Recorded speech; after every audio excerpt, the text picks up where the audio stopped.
Hi, this is how I make my homemade grain-free dog food, and this is what you'll need. So I use 6 large cage-free eggs. It's very important that everything has no salt added. So I get canned, no salt added sweet peas, no salt added cut green beans, no salt added sliced carrots.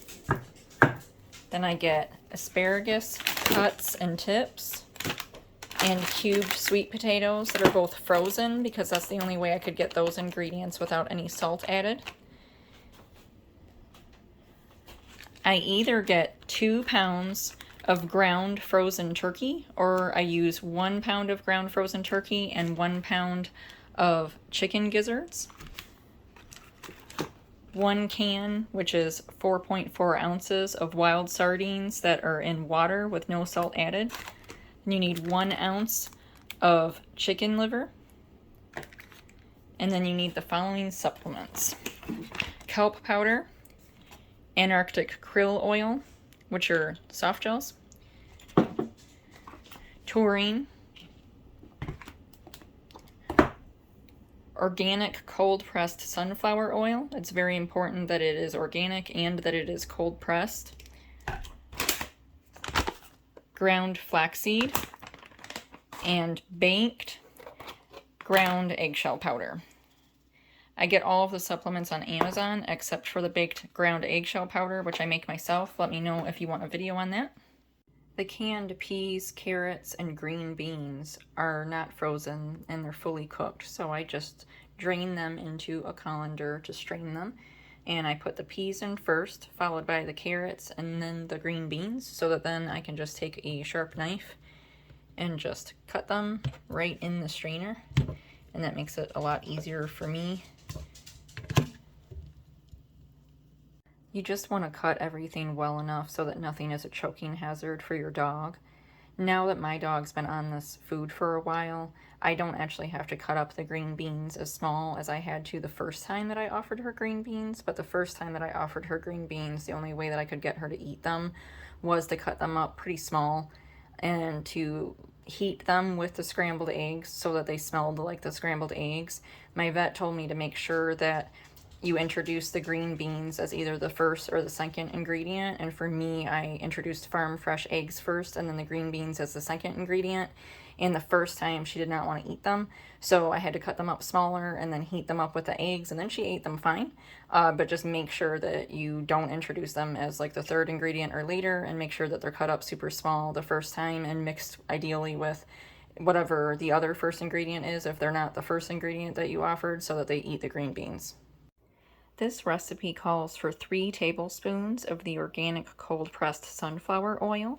So what I do is I put half of that into a pan, which is 1.5 tablespoons of the cold-pressed organic sunflower oil, with the chicken liver puree that I make. So the chicken livers come in a container that kind of looks like a cottage cheese container, and I've always found it in the frozen section.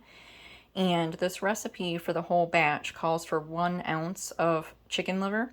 And I noticed that the chicken livers are different sizes. So what I do is I make a chicken liver puree using a Magic Bullet blender.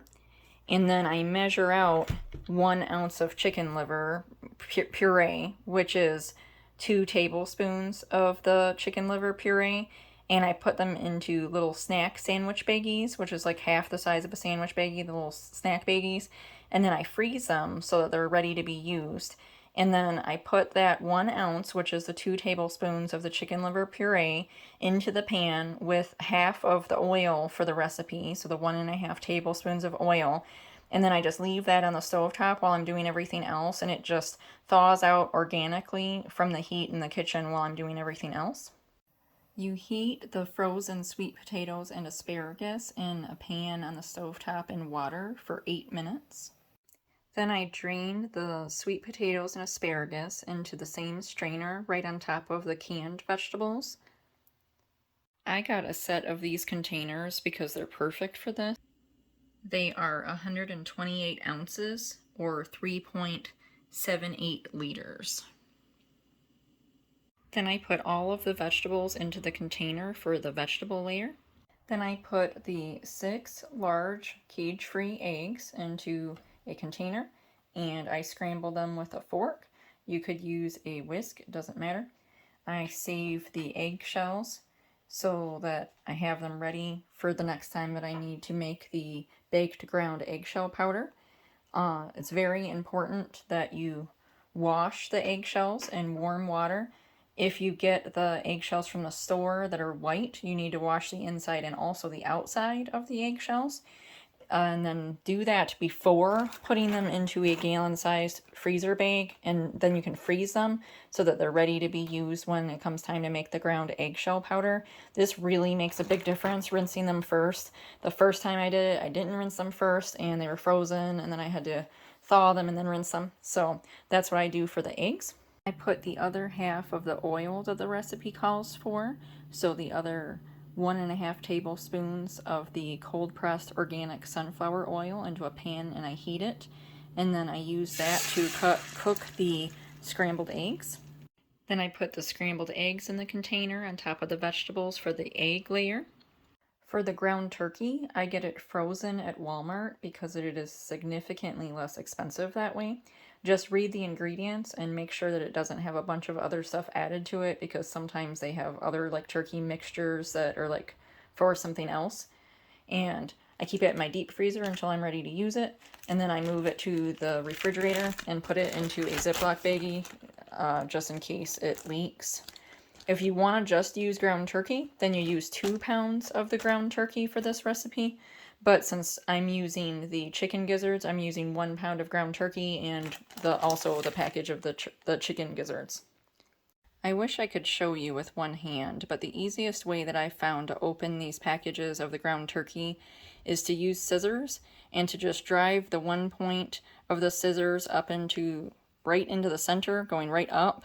And then you can just circle around it and just open it that way, and then that divides it into half. Make sure that you do it over the pan, because if it's thawed first, it's gonna have a lot of liquid that comes out of it. I put the cooked ground turkey into the strainer to drain the grease and water off of it.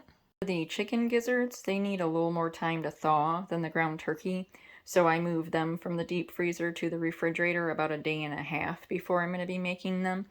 If you're using 2 pounds of ground turkey, you can skip this step. But if you're using 1 pound of ground turkey, then you also do 1 package of chicken gizzards, and you need to cut them up. If they're not thawed fully, it is a real nightmare getting them out of this packaging. It has like a thing underneath that absorbs all of the liquid that comes off of this. And as long as they're thawed all the way, you can actually get them off of here really easily. And then I just cut them up on a cutting board before cooking them. Then I cook the cut up chicken gizzards in a pan on the stovetop.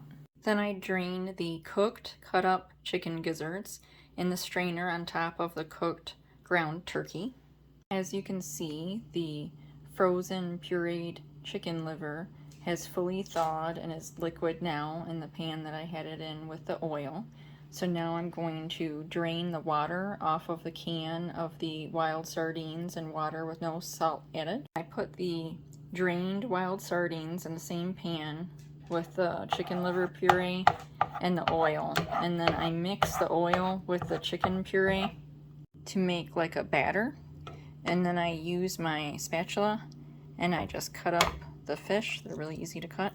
I basically smash the fish along with whatever bones are in there, and then I mix that in with the rest of this to coat the fish like a batter sort of. That's how I get the oil and the pureed chicken liver to stick to the fish, because that's part of the diet for the recipe.